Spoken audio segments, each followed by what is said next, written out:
dream of you. Moment I can feel you there. I can hold you. But sometimes there's a shift in the motion. I can keep you near, just stand in motion. Can I count on you?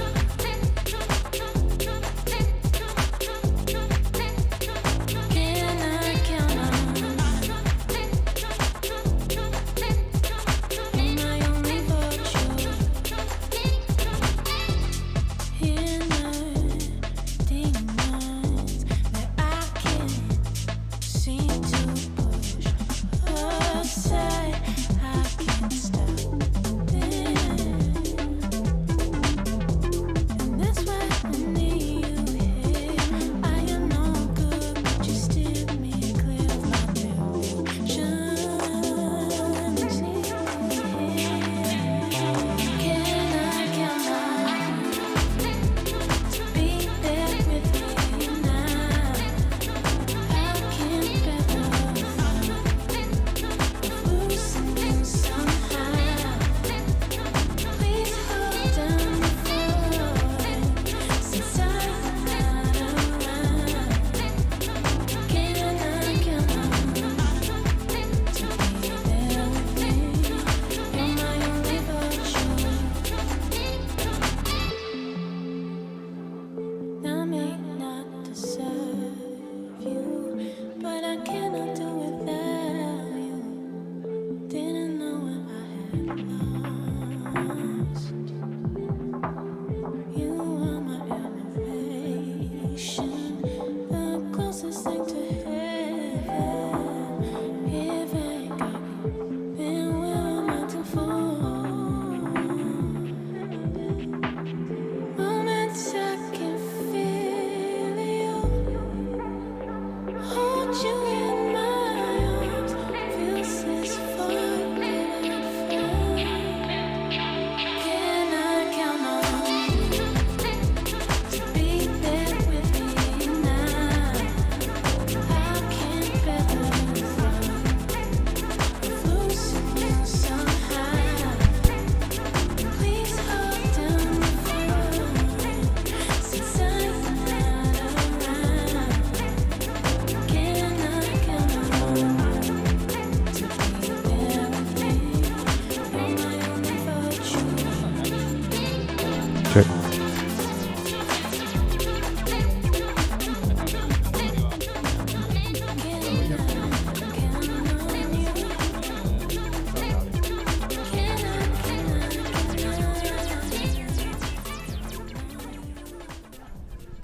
Hello, hello, welcome.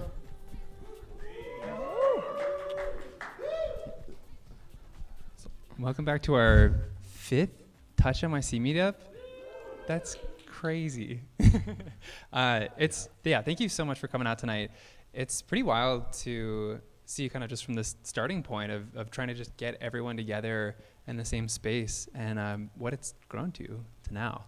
We've got a really, really incredible group of presenters tonight. I think we're going to do 3 kind of talk and performances, followed up by an AV performance. And I want to give a couple shout outs also. I wanted to give a huge thank you to Pablo and Bryan. Chemistry Creative. And Chemistry Creative for hosting us here. It's been really, really amazing. Also to Misha over here. She's helping to run the live stream. To Lyell for also helping to organize. To Torin, helping organize. Yeah. And also, TouchDesigner for sponsoring the event. Yeah. Been Thank you, huge. Derivative. That's been crazy. Yeah. And Brooklyn Brewery. Oh my God. Yeah, they just gave us a whole shipment for free. So free Got some drinks. drinks.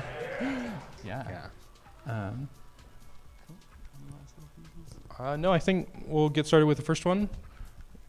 We have Enddle going to present some stuff. I'm not going to describe too much. I'll let them do it. But yeah. Take it away. Thank you. Not sure which one they want.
Hello.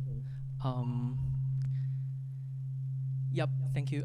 That was the performance. The title of the performance is Direction Earthbound. And now I'm going to quickly talk about the project. And before that,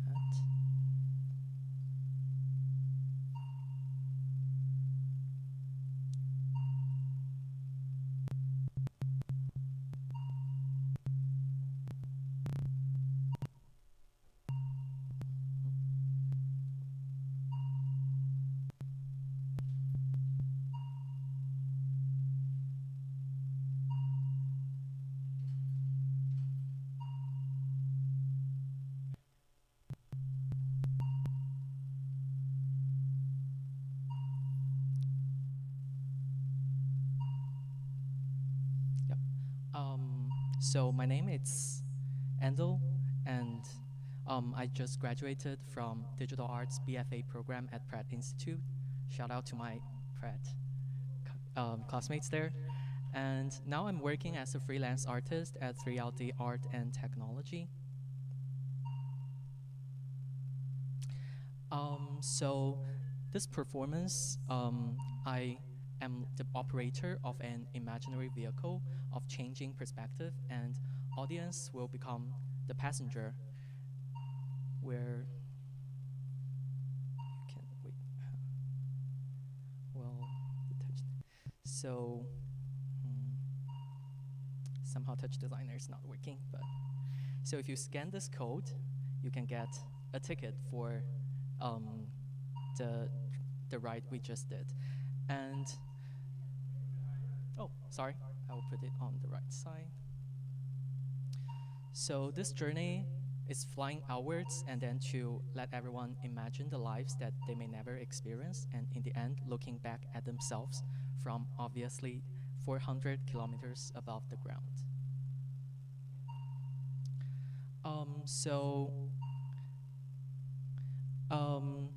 After you scan that QR code, you will get a ticket, but that ticket is not like a real ticket, but it's still a very important part of the narrative. You can actually like add that into your wallet, so it's like a Apple like boarding pass thing. Because I really believe in the power of storytelling and how storytelling is an essential and most effective way of approaching the audience. Yeah, so I will quickly show this. So this is the control panel I was using. So like the whole thing is built in TouchDesigner, and like I was operating everything through this control interface during the performance. And you can see all of those are live streams. So including this stream from the International Space Station and other streams like this one from Brazil. Yep, and so I'm going to, everything comes out. Yep, so here's the QR code for my Instagram. I'll keep it small there.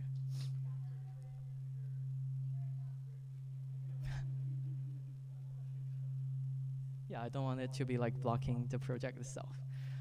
So for this project, I have you can see like there's a distance showing on the bottom right corner, and that distance is actually searched inside TouchDesigner. I have here the origin put in as chemistry creative, and it basically just did a bunch of 33 Google searches, and then like I used a JavaScript code to like extract the distance number. So yeah, so for the performance, I got this whole like huge table of the live stream on YouTube, like the link, and then the distance and the name of the location. And then those will be fitting into this almost like a video switcher. So I also built I also have another small JavaScript running on all those browsers that detecting if it's playing advertisement, and then if it's playing, it will like block block it out, so the ad will not pop out like during my performance. And here I have the media pipe. Huge shout out to Torin. Yep, so after I got those video streams from YouTube, I have a like an NDI setup that loops the video back into TouchDesigner, so I can like use it as a webcam inside media pipe. And then I'm using two, like one of it, it's the object detection, and then another, it's the image segmentation from media pipe. So here, like those two, like I'm not going to show the details, but like one of them like controls the color given out by the image segmentation, so it kind of creates a feedback loop. And then another, oh, it's blocking the ads right now. And another, and this one, it's detecting the people and other objects inside the screen. So here I have all the audio parts. I generate all the audio inside TouchDesigner too. So here, it gets, so this component, it gets the color from the image segmentation and the feedback. And then I have, I basically analyze the different color components, and then I'm using two sets of audio oscillators, which I'm actually using it as, so this one have a base frequency, and then like basically like the power to that frequency. So if I set it to like 1.5, this whole set of oscillator will generate a like perfect fifth based on the Pythagorean scale. And then another one, it's based on just intonation. So I have those like more of a experimental sound generation going on, and by controlling the bass and frequency ratios, I'm also like trying to experimenting with utilizing like the different emotional nuance created by those sounds, and I'm trying to explore and build an abstract narrative within the soundscape, and ultimately create a closed loop of storytelling within my work. Yeah, that's it. Any questions?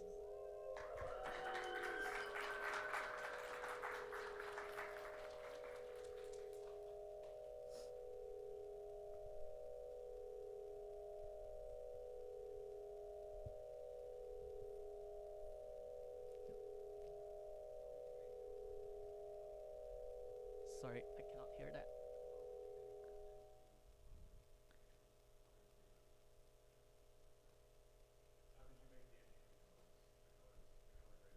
The colors? Yeah.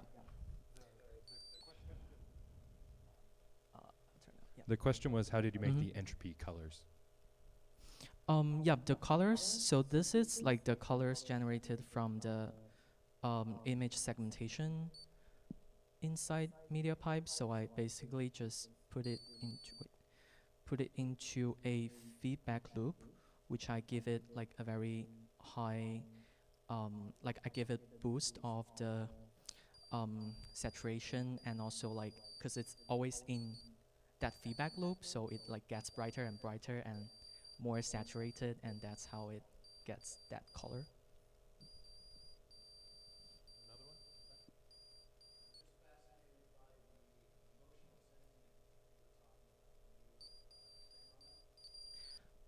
Yep, so I kind of have this original idea from like randomly walking on the street, but like thinking about what if my perspective is different. So as you know, like we can only have the perspective that is like in front of of ourselves, so it's like a fixed perspective. But I'm thinking like if we can like take on a trip that everybody share the whole like the same perspective, and then all the way going outwards to the space and looking back at us, but like at a much larger perspective, there should be some like emotional connections happening between the audience and also me, the performer. Yeah. Any other questions? Maybe not? Cool. Yeah, thank you, Enddle. Thank you. After so after the next performer, the next presenter ended, I will set the whole setup like outside in the lunch area. You're very welcome to come and talk to me and try out, or if you have any other further questions. Yeah, thank you.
Check, check, check.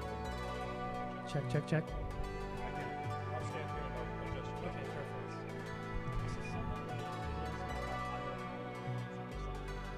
Yeah, we can, I think this one is an aux box, so you can control back here. We can actually control, but we're going to control from the stream. So people won't, they won't flash the stream.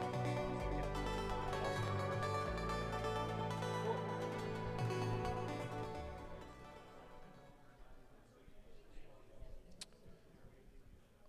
All right. Hello, hello. We're going to do our second talk. This is Kitae Kim.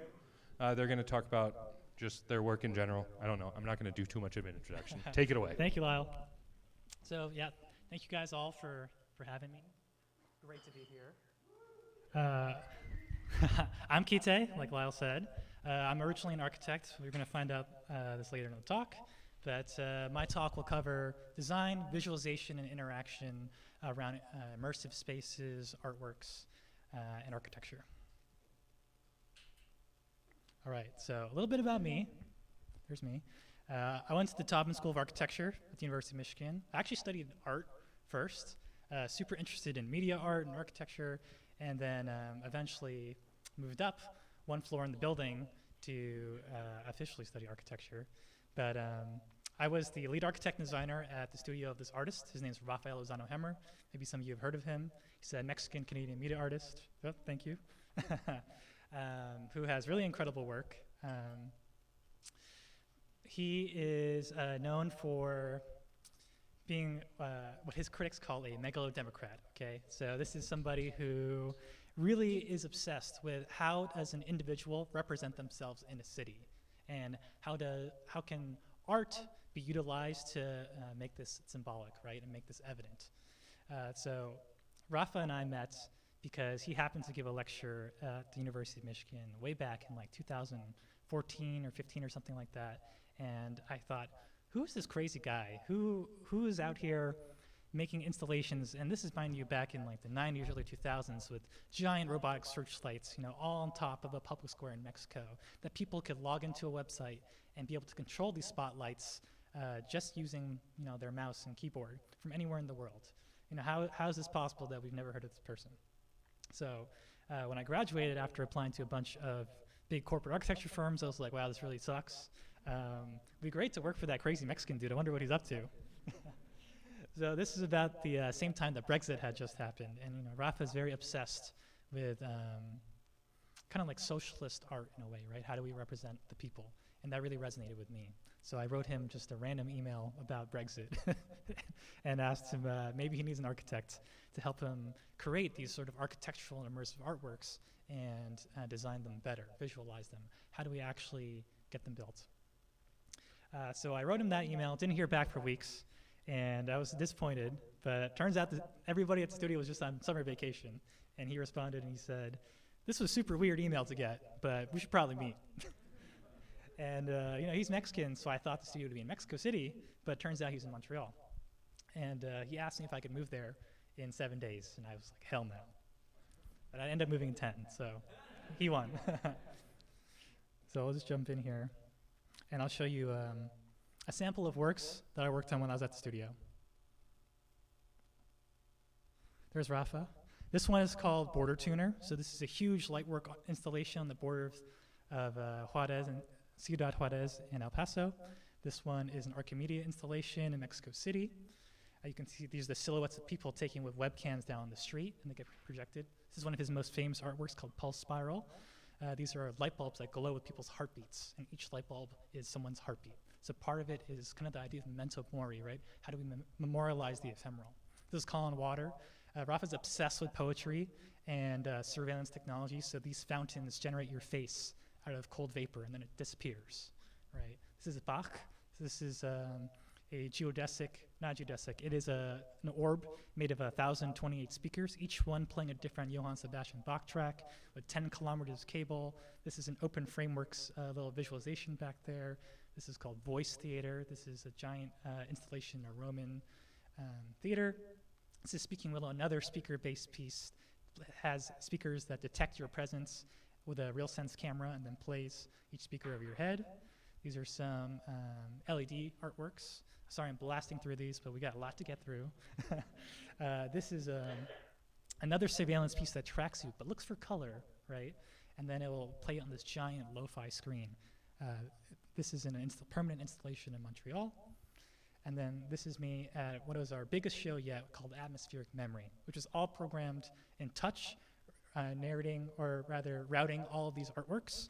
This is about 30 different individual artworks, all being controlled by 3 media servers, running TouchDesigner, controlling all the projectors, controlling thousands of speakers, multiple computers, spotlights, robotic artworks, cameras, what have you. This is a large-scale immersive installation out in Manchester that we built for MIF.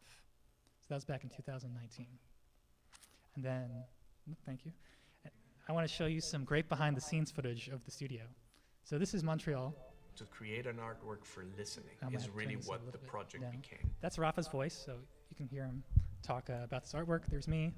So basically, as an architect there, I got to design my The role. work that I'm doing now, Nobody Border really Tuner, would knew what to do with present me. this continuous So symbolic what we figured bridge out is the best way across for me El Paso was and to work with Ciudad Rafa Juarez, directly and help using translate searchlights his not to look ideas for individuals, into but these rather to realistic look for simulations, relationships between in this case individuals. with Unreal, Rhino, Grasshopper, TouchDesigner, to be able to work communicate what we're a trying lot to with build. light to take over public My space. practice is not me standing in an front of artist, the canvas getting So with inspired. our studio, we run were it really started about off when I was there at about 9 people, and then we would grow to be about 18. Specialists from everywhere. I like to joke that we were like SEAL Team 6 of the art world, where everybody had their own, like specialty. We're like the A-team or something, We had producers, architects, designers, programmers, and all different types of software and languages, people who could program biometric sensors. This is people who could make, program firmware for microcontrollers and things like this. So we were really a crack team that, under the direction of Rafa, we were able to put all of our skills and specialties together in order to pull off these really massive artworks. Creating a platform for people to self-represent, for their voice to be visible. That's fun. Okay, here we go. So I just want to cover some of the artworks that were actually made with TouchDesigner. And we only started using TouchDesigner back in 2018. And Rafa's career has spanned many decades, starting in the 90s. Back then there was no TouchDesigner, right? You had to program that stuff in like deep level machine code sometimes. And some of the earliest ones Rafa programmed himself. And of course, as the team grows, he had to become more of a director, right? He had to direct all these different specialists who, worked together on different projects because they were so technically advanced. And it was because we got introduced to Greg and Isabel from Derivative, actually, that we started using Touch. And the studio's in Montreal, and for those who don't know, Montreal is actually a big VFX and arts hub. So there's lots of people who do TouchDesigner there, lots of people in the graphics and 3D and art space. So actually it was a great place to kind of learn about new technology, things like this, and be able to put them together. So the only reason why I learned TouchDesigner back then was because of Rafa. And I was very good with computational design, like Grasshopper, if you've ever seen that before. Very similar node networks. You're connecting these little patches and wires all over the place, right? Bunch of spaghetti code. And so he saw that and he was like, you gotta learn Touch. They'll be perfect. And I was like, oh God. Because it looked really complicated at the time, so I wasn't sure. But eventually I got the hang of it, and then we started kind of going on a spree with these artworks. So kind of from left to right, you can kind of see the genesis of how these artworks grew, but starting off as kind of a smaller scale experiment and then growing to be larger and fully immersive pieces. So I'll start off with Mallarmé. So one thing about Rafa is his knowledge of art history is insanely deep.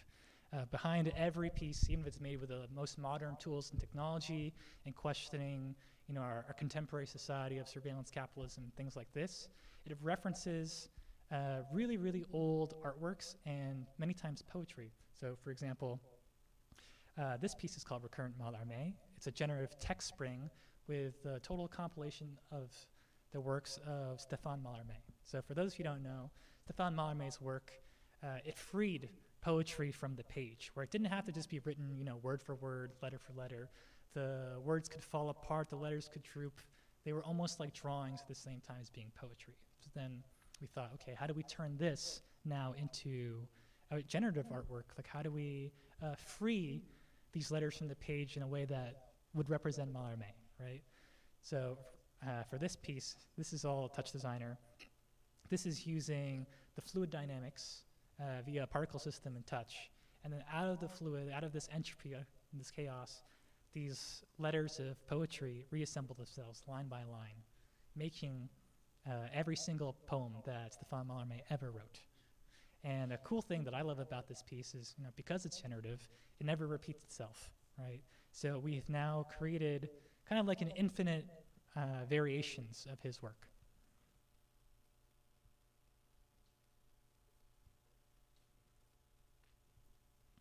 And then, once you make one piece with Touch, that's absolutely fantastic, right? Because Touch is so modular, you can just keep on building and iterating on top of it. So this one is called Recurrent Sanchez, the second in the series. And instead of the letters going up and being a relatively flat experience, we wanted to, delve deeper into the works. And what if you were more like inside of this work? And Francisco Sanchez was a Portuguese philosopher back from like the 1200s. So this is another example of Rafa's art history knowledge running very deep and informing his work in a way that I would say that not many other digital artists really do. Rafa's not so concerned with visuals per se, but more with language and kind of the humanity behind art.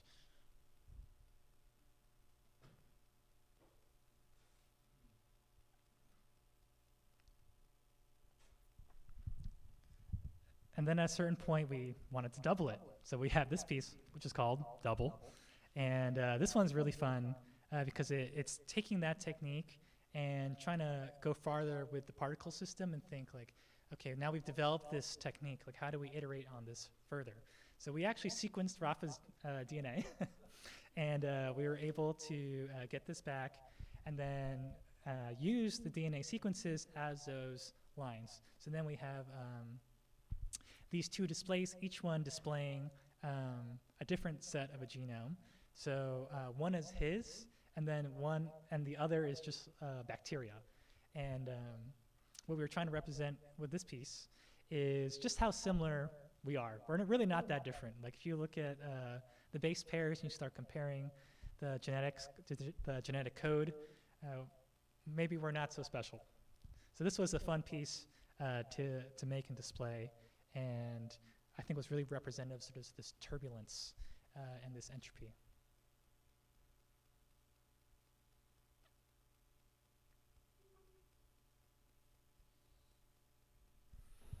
This one is another one of my favorites. One is called recurrent Lyell. This is another ancient philosopher from the 1200s, Spanish guy, so shout out to Spain, named Ramon Lyell. And Ramon Lyell was very interesting because he had these paper logic machines. They're concentric circles made of paper with a little spindle in the middle. And you could rotate each circle, and they had words around the outside. And he would use these paper machines to construct different logics, right? Like kind of like how you might do with words on your fridge or something like that. But the ancient philosopher version. So being inspired by this, Rafa, thought about these generative text stream artworks that we had already made, and then thought, what can we do with these? How can we represent them now in a new way?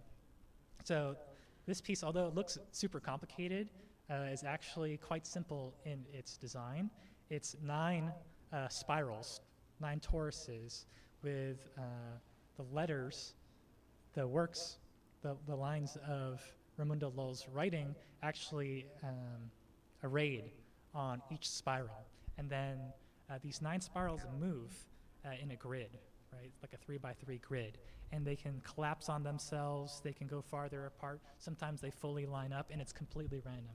So however they move around actually changes all the time. It can make super interesting variations that we never really thought about.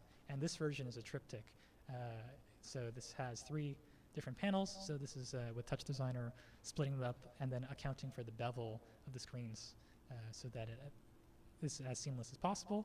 And then some really cool techniques that I like to do with Touch, or really any 3D application, is now that you're inside of this world, right, inside of this 3D space, there's so many things that you can do with the camera and animating that in order to make the piece more interesting. So that's something that we also iterated upon.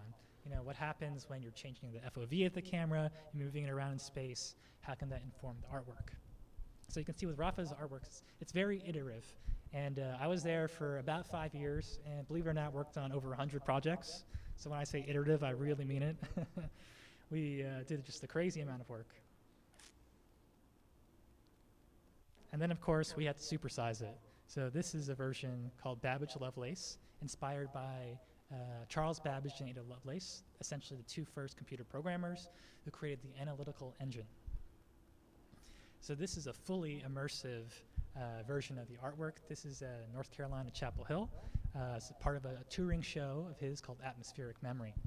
And now with this show, it's actually a series of works. The projections can show not only this artwork, but other artworks that are bespoke to the projections, and then also live camera views of each of these little stations, which are in of themselves also their own artworks.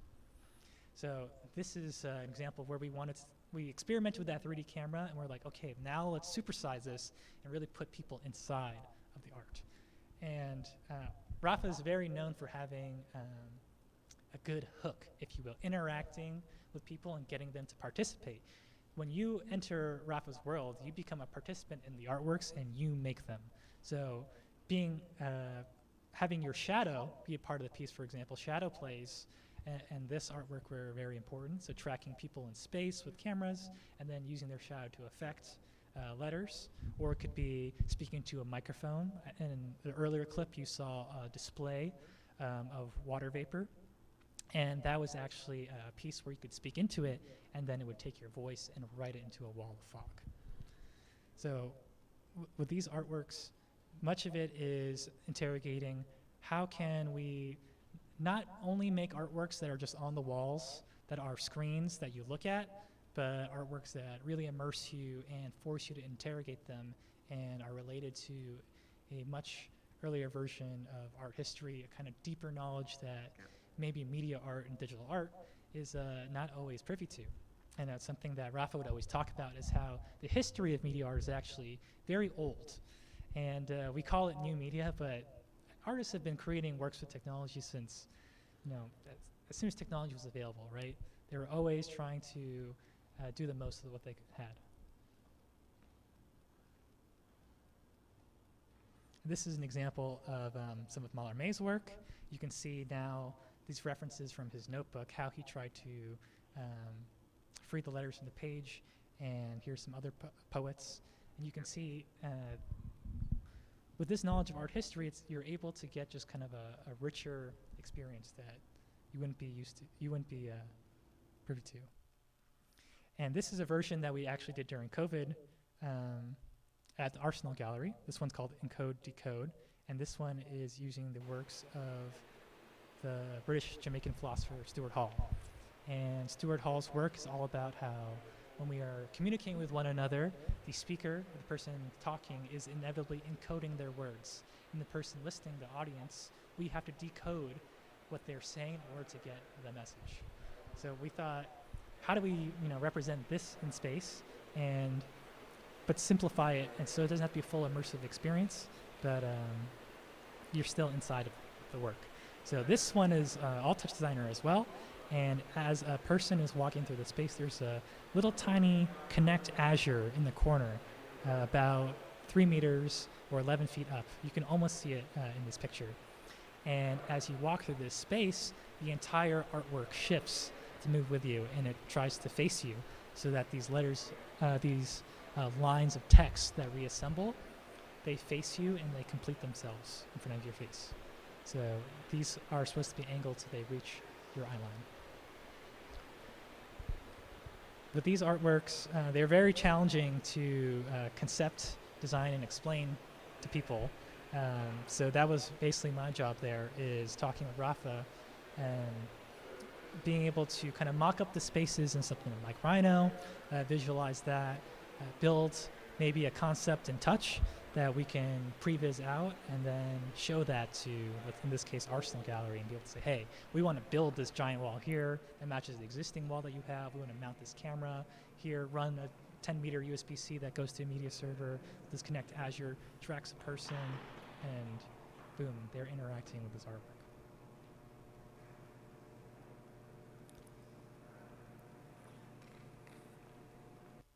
Now finally some touch. That's what you guys want to see. And it's very simple in many ways. So this is using universal tracking tool. We've used all sorts of tracking cameras there. RealSense, Connect Azure. Connect Azure was my favorite at the time. Shout out to Microsoft for that one. Best thing they ever made. And then we got to keep the touch network clean. So here's the main graphics input, and this is something that takes the text. And in this case, it's just text stat here, and then it has all the works of Stuart Hall copy and paste in. Somebody else compiles that, not my job.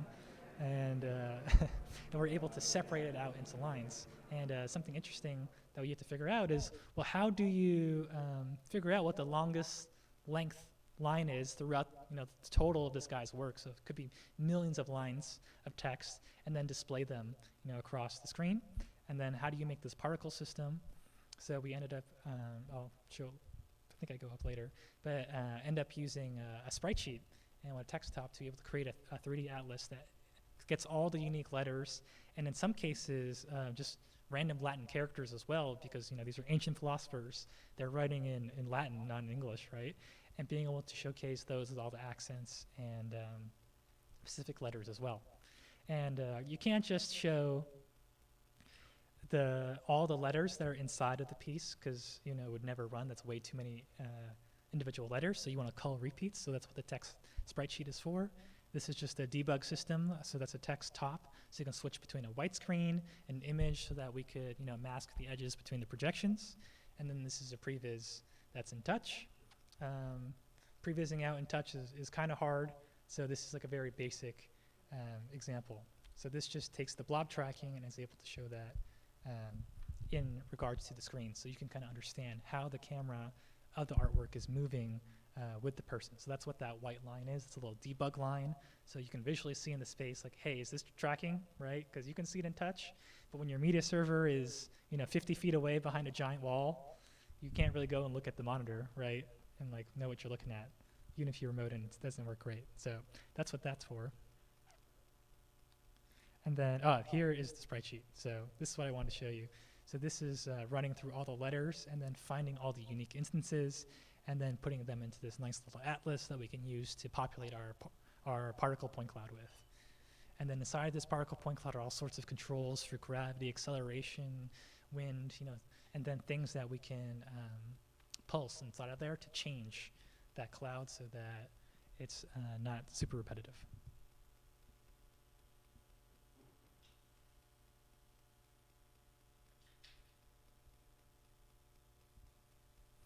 And then this is showcasing, how do you actually design these things, right? So before I got there, there wasn't anybody doing any CAD. There was no architect. So that's kind of how I pitched myself to Rafa. And I was using Rhino at the time, so I would be able to mock all these spaces up based upon, the kind of plans that I would get from the gallery or something like that. And here this is showing me now exporting this as a 3D model. So being on the viz side, I was always interested in how can we visualize these ideas, these interactive installations better, and how can we communicate them? This is going to segue into kind of what I'm doing now. So I left the studio in 2021, 2022 to start my own project, which is called Foveate. So this is a interactive 3D platform that's supposed to combine kind of all the stuff that I was doing at Rafa's to design these installations to help artists and creatives be able to communicate their ideas better. So with Foveate, the idea is that someone can now take their CAD models from Rhino or Blender or Cinema 4D, what have you, and be able to now just drag and drop them onto this browser-based 3D interface and now be able to visualize what a touch installation would look like without actually having to open touch. So we have this very simple CAD model here, and this is me adding things like the Connect Azure, the projectors inside the space, so that we can now communicate with other people on the team or some of the other artists or galleries or companies that we're working with and what we're trying to build, how someone's going to enter this space, how they're going to be able to come into the main hall, be able to interact with this artwork. So with this system, and shout out to Greg from TouchDesigner for hooking it up with Touch to be able to make part of this demo, is now taking video assets that we've exported using a movie file out in Touch, and then being able to attach that to the CAD model and then use it as a video texture right on top of it. So this is a way that we want to be able to help people communicate and present kind of what their ideas are supposed to look like in a really fast and easy way without having to learn how to code or being a great 3D modeler or CAD designer. And they can simply be able to now just play their media textures right on top of their installation design.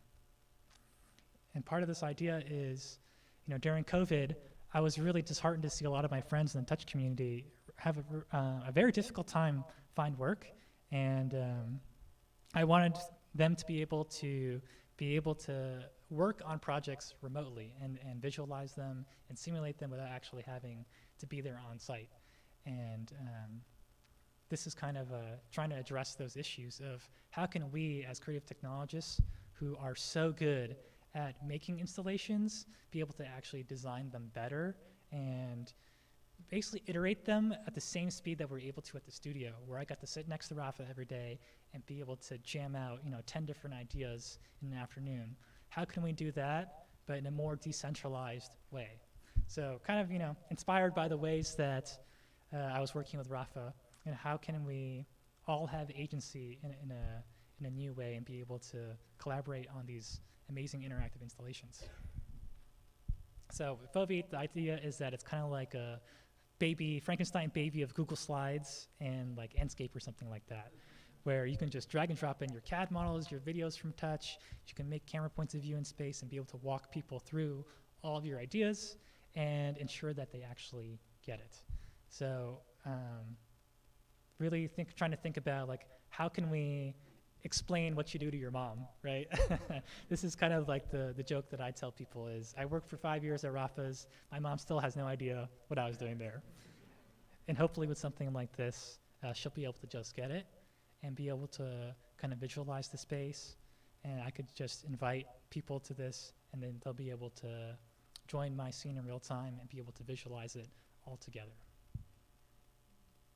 So that's kind of a short overview of that platform that I've been working on. But let me just jump now to the end here. I'm probably running out of time. But that's me. I'm Kitae. Thank you so much for having me. For anybody else who's interested in kind of what I'm doing now, I have a QR code here for a webinar we're hosting on Thursday.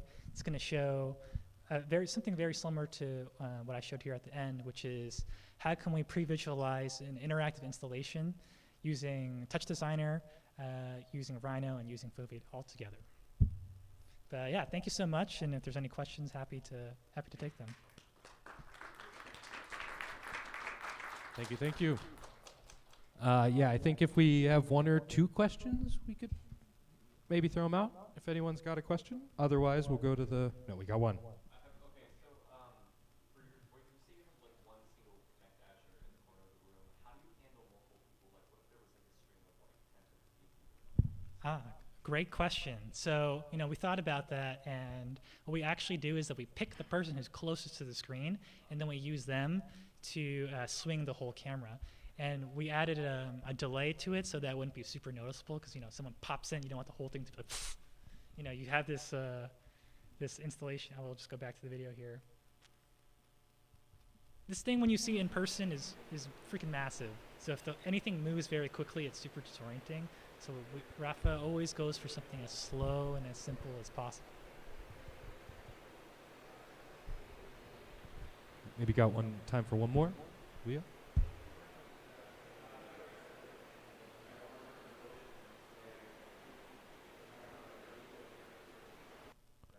Sure. Yeah, I'll just play this again. So everything you see in this, I worked on. And I mean, I applied my architecture, I would say, in all of them because they're all so immersive and so spatial. So one thing that I was really lucky to introduce there, and I was lucky because Rafa is such an open-minded person, is he kind of just let me do whatever that I thought was best to help visualize these things. So I actually used Unreal to pre-visualize all of these in VR. So this is back in like 2017 or something like that. So we would actually simulate every single artwork in VR first, so that he and I could try it out. We could look at it, we could say like, is this big enough? Is this gonna feel right? How is this gonna sound?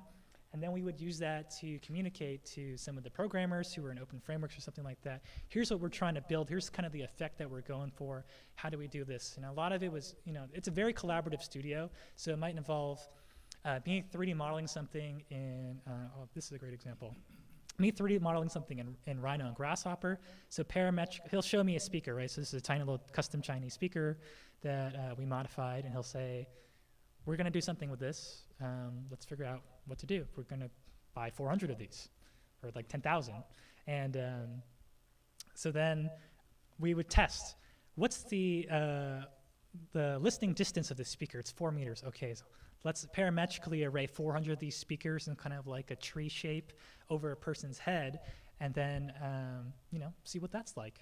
So that's exactly how you would use something like, I would use my architectural background in order to design something like this, because everything is so spatial and based upon scale. I think we're out of time, but thank you. Thank you so much. Thank you so much.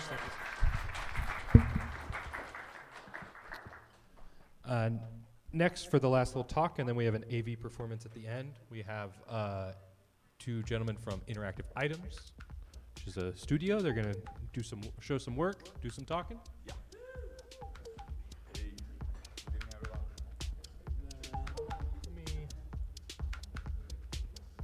Hey, can you grab your laptop? Or is that yours?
1, 2. All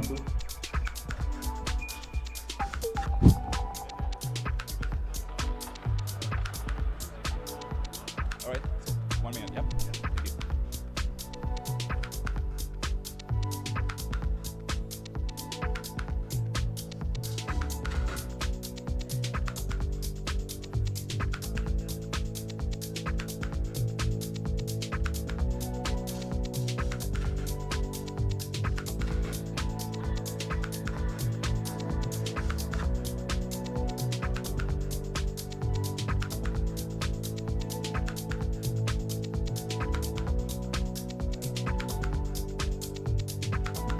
All right, great. Nothing.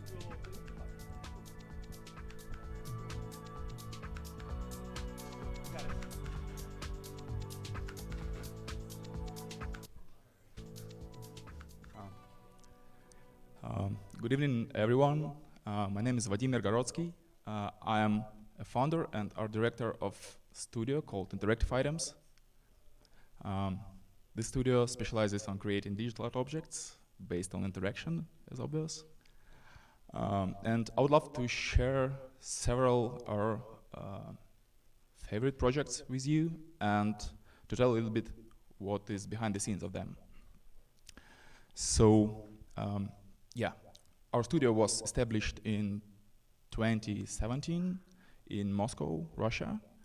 And yeah, we had to leave. For 3 years, I haven't been there. And yeah, it was very interesting 3 years. But the first project that I would love to share with you is the last project made in Russia, like almost before we had to leave suddenly. Yeah. This project is called ADAS Machines.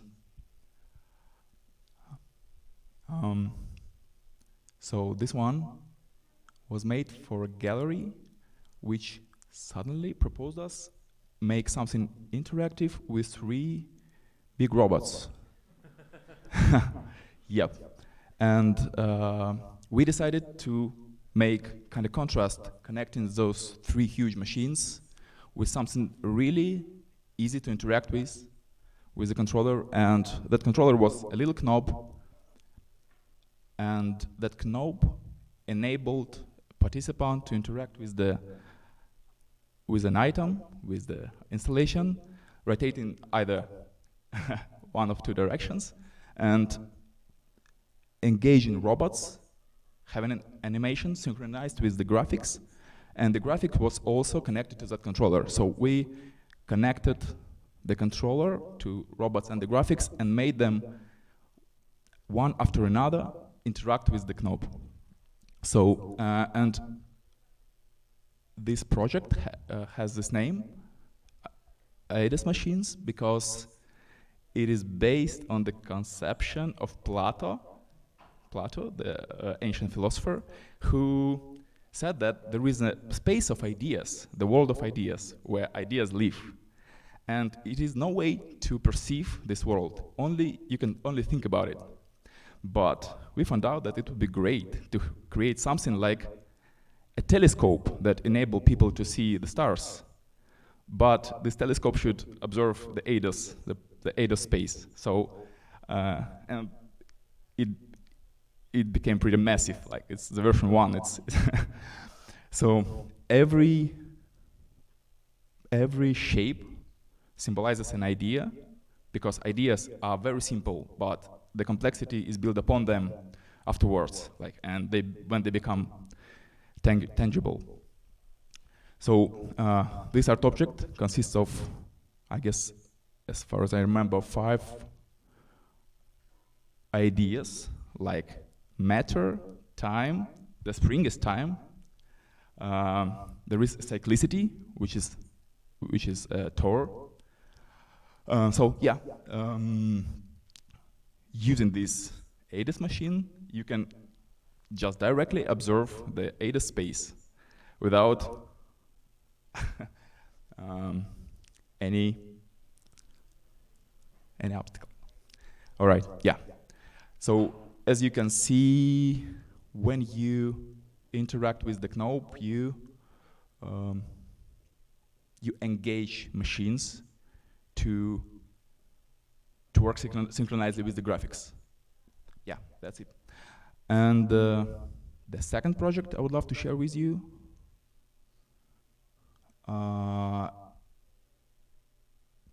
is the beginning of our New York journey that started even before we got here.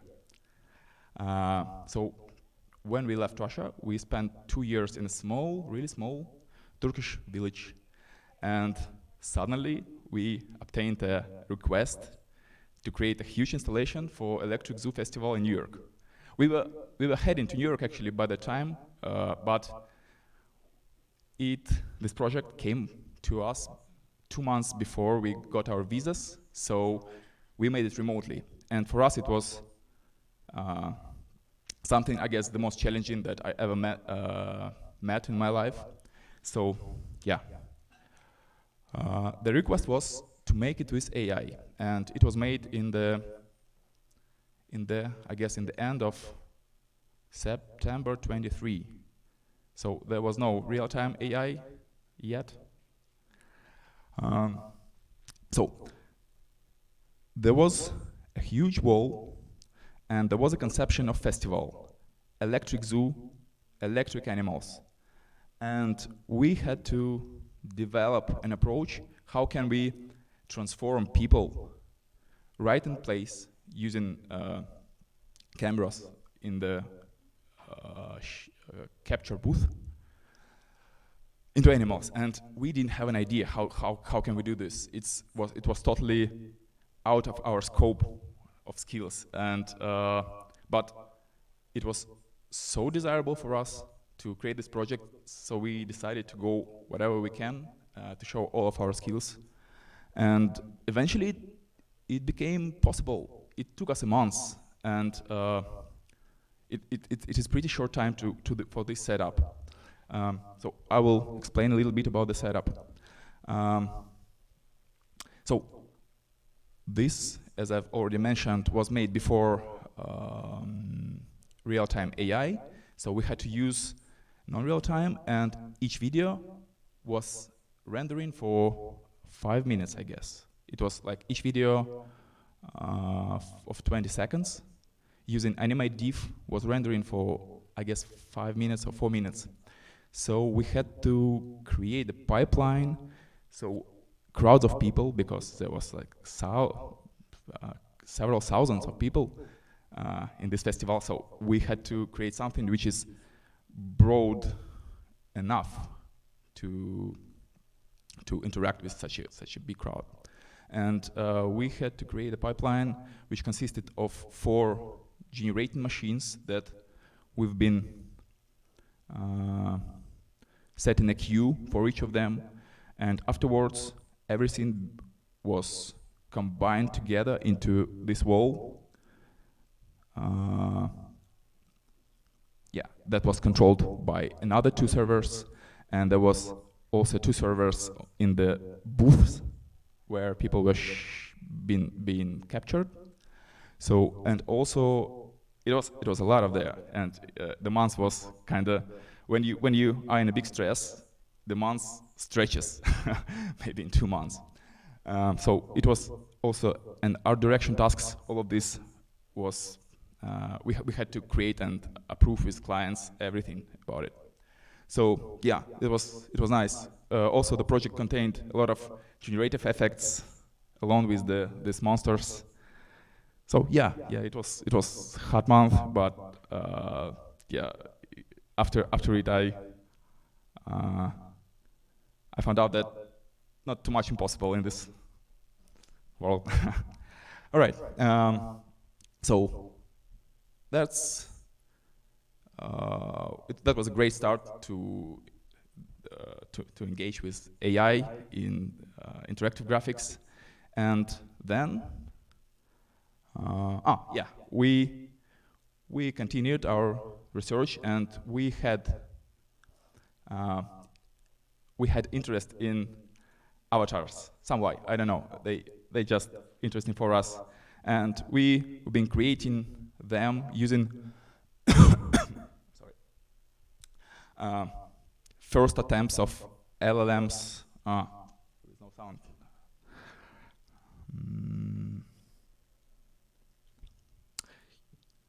Sorry.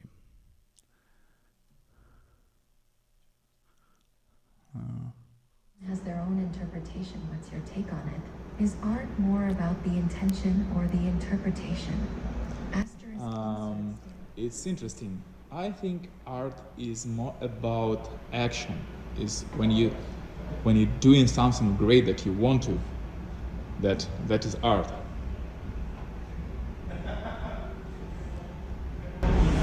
So art is in the doing, the act of creation itself. That's a compelling perspective. It's like art is a journey, not a destination. Kind of like cooking a complex. Yep, for sure. It's about a journey. It's about doing something that you don't really know. I'm looking for expressions of the ultimate. Yeah. So we created several art objects based on avatars that are conversational, and what was really fun about them that you could create an personality of this avatar, and you could make him like successless. I don't know if I can say that. Actor living in New York, and he was in conversation with people from that perspective, and that was really interesting. And you could play conversational games with people. Just yeah, it was pretty interesting. But when we've been experimenting with that, the response time was pretty long, like 2-3 seconds. You had to wait for an answer, and that was ruining the experience. Right now with 4.0, GPT-4.0, you can go much faster. So we had to start those experiments again. Yeah, all right. And then came Lyell with real-time AI, and we have never had so much fun doing interactive design. Yeah.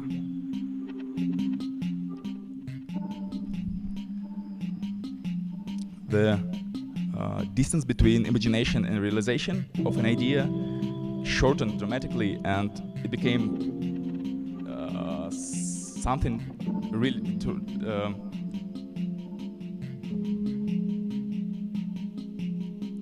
much more fascinating.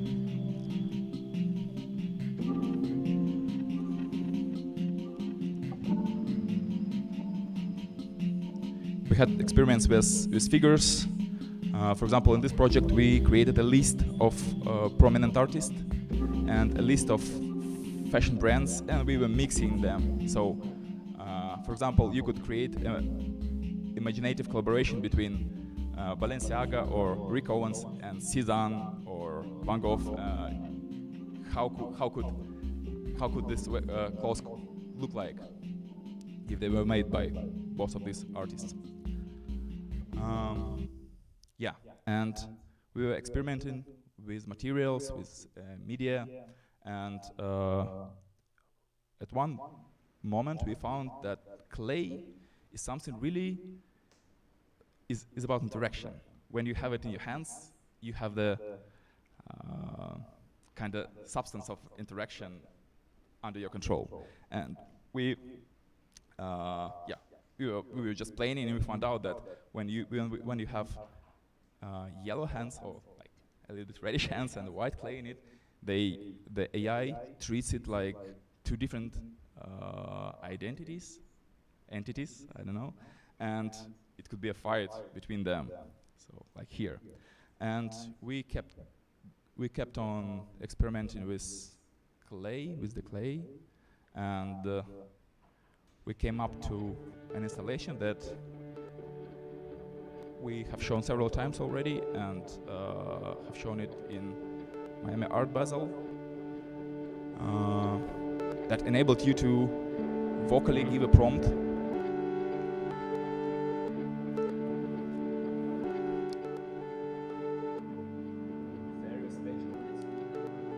So I said vegetables, and here we are. We have vegetables.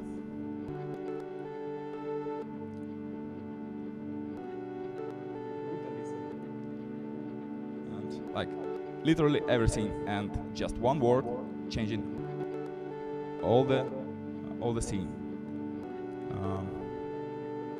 So we played a lot with that, showing this, and we found out that it also might be a great media for audiovisual experience and audiovisual life. And when we've been to Miami Art Basel, with the help of guys, Lyell and Torin, we've made an experience alive. This one. Whoa. A little bit. So, all these visuals were created by a performer, Alexei, my colleague.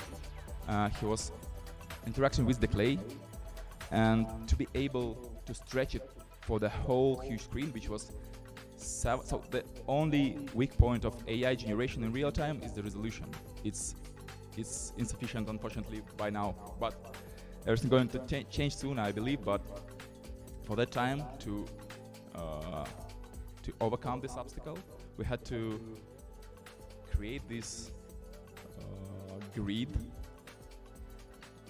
generative grid that was also based on AI, but yeah. So yeah, it was beautiful there, from our perspective at least, to have a choreography of hands and to have this substance interacting with the music. Yeah, that was a nice experience, and we really enjoyed it, and we would love to try it once again somewhere, somewhere, some moment. And right now we're working on an art object that could be placed in interiors. It's called clay pillar, as you see. So the idea of this art object that everything will be integrated in one pillar. So it will be a computer inside, it will be a projector inside the pillar, so you don't need a screen for having it, so you just put it next to a wall, and you can play. Yeah. So the best thing we could achieve on this path would be able to convince people that not only conventional art is worth purchasing, like pictures on the walls, but also it could be a digital art and it fits the life, and it could be like a basis for art therapy, for example, or it could be something for education for children. Yeah, so that's our where we are heading to right now. And today we showing this installation in the lobby. Some of you, I guess, have already seen this. Yeah, so the concept that you can play with the clay and also give it a prompt. Just to give it a prompt to change the style, you have to remove the clay from the table, and screen gets dark at that moment, and then it starts listening to you, and then you can ask, like, show me New York made of chocolate or sushi or spaghetti, like, and it will draw whatever you say. So you can try it if you want. Yeah. That's, I guess, pretty much it. Yeah. So. Thank you. If you have any questions, we would love to answer them. If anyone wants to throw out a question right now, yeah. Yeah. So while we've been to a Turkish village, we couldn't find a place to make interactive installations. They just don't need it. And we decided to create something that would be kind of representation of our interests and love. And it is called Nekla. It is an application for Apple Watch enabling people to wear digital art. And we've made a platform where there are like already, I guess, 10 artists who also decided to join us and made a collection. Sorry. Yeah, so that's it. The application for Apple Watch, you can wear art on them. Oh, one right here? Yeah.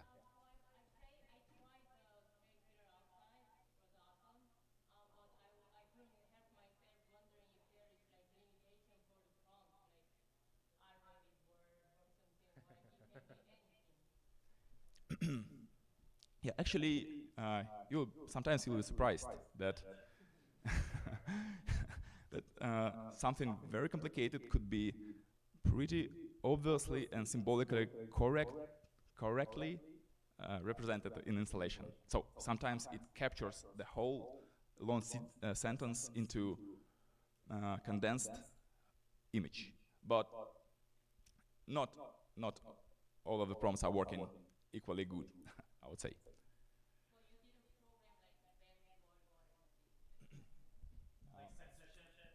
Yeah, like content moderation or something. Yeah, actually, I'm not sure I got you right. Could you repeat, please? The question is, is there content moderation for what's spoken into the microphone? Yeah, so everything was made for us and before us. So this installation is made on Stream Diffusion, and the vocal prompt part is also made on basis of Lyell integration of ChatGPT into TouchDesigner. So ChatGPT is moderated. And also, I guess, Stream Diffusion is moderated also. So you could not go too edgy with that. Yeah, but you could have a New York made of sushi. No, the LLMs are a fairly decent way to at least smooth it out a little bit. But yeah, any other questions, or else we're going to take maybe about a 10-minute break, stretch the legs. We might get rid of some chairs. There's a couple more drinks in the back, and then we have a little more of like an AV performance right at the end. But yeah. Thank you, Vadim, and Interactive Items. Play the music.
Hey, I'm doing an AV performance. It's gonna be more of a prototype situation. I'm wearing green screen hands. Multiple applications to make this. Also gonna be very techno, and I'm very sorry. We had like a really chill day. But yeah, I'm gonna do this in 2 parts. I'm gonna do the music part. Basically, the visuals are audio-active with the green screen. I don't know if you can see my hands. Wherever my hands are, triggering different elements, the visuals will be there. MIDI mapping, kind of more control with the visuals. There is a little bit of a latency with the visuals, so just close your eyes and pretend that we're 5 seconds in the past. But yeah. So after the music part, I'll break down a little bit of the tech side. But yeah, have a beer, enjoy. It's gonna be fun, hopefully. Thank you. And I also just want to say thank you, Torin, Lyell, Pablo, Bryan, for tonight. These meetups have been amazing. Please come back. They're definitely gonna have greater, better artists, but everyone here that presented tonight, you know, masterful. I learned a lot, so thank you.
Hello?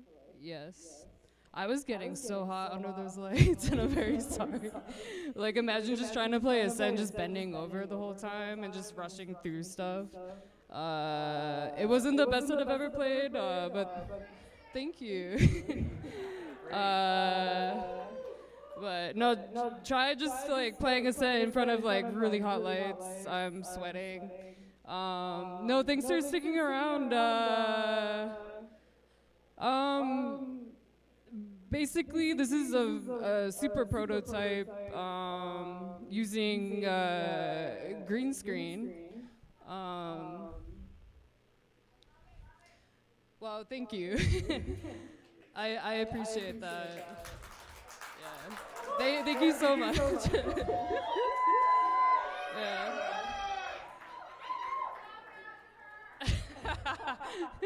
I appreciate it. I'm going to change over to kind of the basic TouchDesigner setup that I have.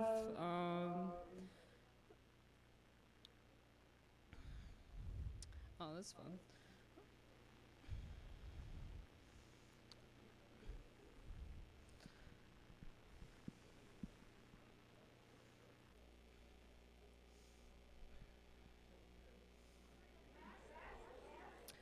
I mean, like, thank you, girl. I have no idea who you are, but I appreciate you and your time. I don't know about that, but, like, thank you.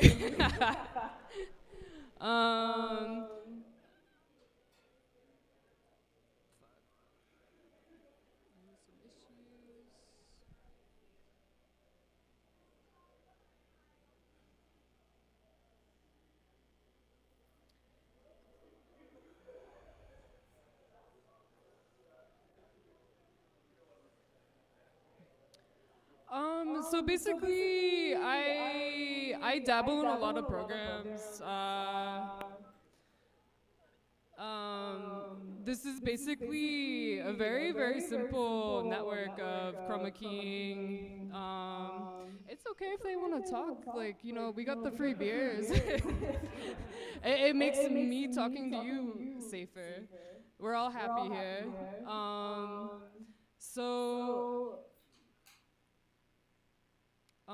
I'm doing the webcam in, and then I'm doing a chroma key, you know, grabbing the hands.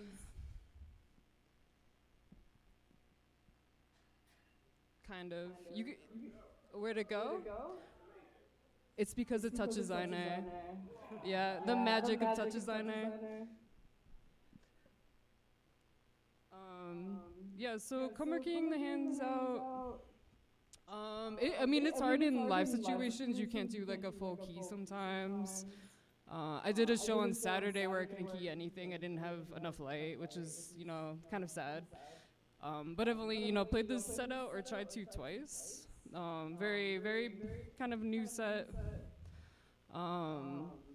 So basically, the top network is the chroma key, and then I'm doing a spout from Max, which I was mini-mapping in this. When I started playing, I just realized how hot I was. Not in like a sexual way, like a performance way of playing with lights that I'm just like, I'm dying right now, I just want this to be over. So I wasn't really kind of controlling more of the audio reaction that I wanted to. So bottom layers, you know, spout in, and then just doing a pretty basic comp.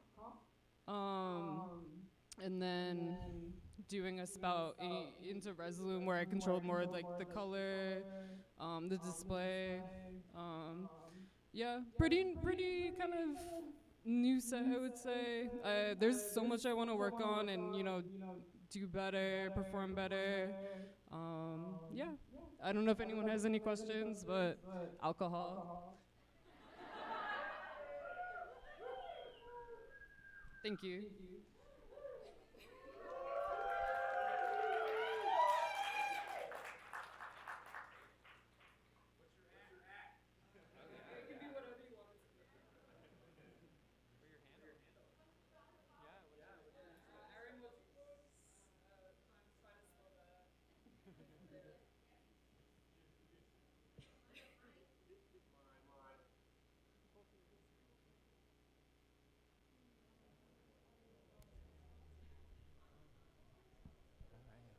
Any other questions?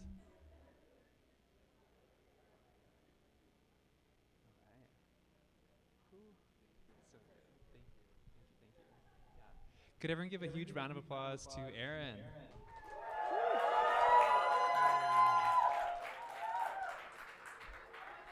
Right. Thank you all so much for coming out tonight. We would love to see all of you up here as well. So as a part of this, we take submissions for talks and for performances. And if there's something that you're working on in the future, we would love to have an opportunity for you to share work. And also, there was a really good piece that Pablo mentioned at one of the earlier TouchNYC meetups, which is that we hope this is an opportunity for you all just to get to meet other collaborators. So makes me super happy to see everyone together here. And yeah, looking forward to the next one. So a month from now, probably on a Tuesday, sometime around then. Thank you again to Chem Creative, to Derivative, Lyell, Pablo, Bryan, Misha, and yeah, I think probably heading to Anchored In after this, potentially for drinks. So keep us posted. Thanks, everyone.